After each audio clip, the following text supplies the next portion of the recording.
Just months after Daniel Whitaker was convicted of murdering his ex-girlfriend Sierra Blake, a child appeared. Her child. A girl. Just 2 years old.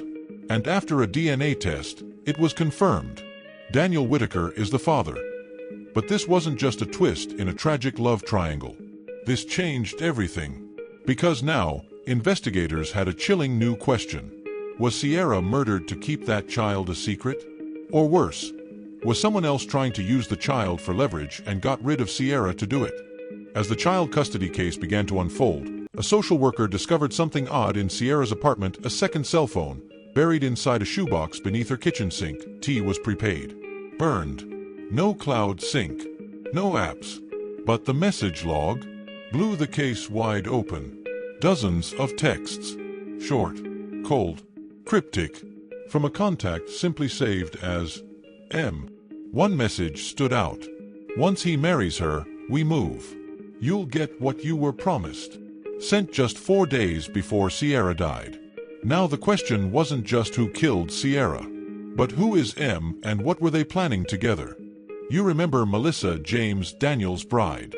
The woman who was left alone on their honeymoon while her new husband was arrested for murder. She gave interviews. Tearful statements. She told the world she didn't even know about Sierra. She was labeled the victim behind the victim. But according to forensic data from Sierra's second phone, a number connected to M pinged repeatedly near Melissa's workplace in the weeks leading up to the wedding. Investigators subpoenaed Melissa's own phone records, and then came the shocker. Melissa and Sierra had spoken. Twice. Face to face. There was no record of what was said. But surveillance footage from a gas station shows them meeting, arguing, and parting ways. Melissa lied. And not just once. A new search warrant was issued for Melissa's home. In her fireplace, stuffed beneath charred receipts and candle wax, was a half-burned note, barely legible, but clear enough to make out. She's keeping it. I thought she'd end it. I don't want the baby here. This can't ruin everything. We're almost there. Melissa's handwriting. Daniel's conviction. Sierra's death. Now, Melissa was no longer just the grieving wife. She was a prime suspect. Then, detectives found something even more chilling: shared bank account. Opened under fake names. Melissa and Daniel had been funneling money, $42,000 over 7 months, into an off-the-books account. The source? Unknown. The withdrawals? Always cash. The last withdrawal? 2 days before Sierra was found dead. Investigators believed the money wasn't for Daniel and Melissa. It was hush money for Sierra. But Sierra didn't stay quiet. She threatened to go public.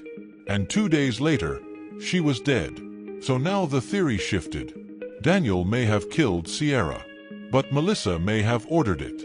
The baby monitor recording here's where it gets disturbing. Sierra's friend, the one caring for the baby, told detectives she'd been hearing strange voices through the baby monitor. Likely old files syncing from Sierra's phone. They checked the SD card in the monitor speaker. And what they found was a secret voice memo. You can hear Sierra's voice. Whispering. I know what you're doing, Melissa. You lied to him. You lied to me. I don't care about the money anymore. I'll tell the truth. Then a second voice, faint, but clear enough for voice recognition software. Was Melissa. And her final words? You won't get the chance. Then yet another twist. Daniel, from prison, sent a letter to his lawyer. Handwritten. 5 pages. Emotional. Angry. He confessed. But not to murder. He admitted to cheating. Manipulating Sierra. Even knowing about the pregnancy. But the last page had one chilling sentence. Melissa said if I didn't marry her, she'd make it look like I killed Sierra. I didn't think she meant it literally. That letter was entered into evidence. Now Melissa James, once seen as the grieving bride, was arrested and charged as a co-conspirator in Sierra Blake's murder. But then, the case imploded. You'd think that was the end. But here's where everything truly turns upside down. Melissa's defense attorney presented a photo, dated 6 days before Sierra's death. It showed Sierra, smiling, holding hands with a man that wasn't Daniel. The man? A neighbor named Cole Turner, a man with no priors, but who disappeared the same week Sierra died. They searched Cole's apartment, and behind a panel in the wall, they found a lockbox. Inside, a burner phone, photos of Sierra, Daniel, and Melissa, and a blood-stained scarf, confirmed to be Sierra's. Cole had vanished. The weapon was his, and no one had seen him since the week of the murder. Now, authorities are questioning everything. Was Daniel framed? Was Melissa a pawn or a player? And who the hell is Cole Turner? And why was he following all of them? 1 death, 2 arrests, and now, a missing man holding the key to it all. They thought the case was closed. They thought justice had been served.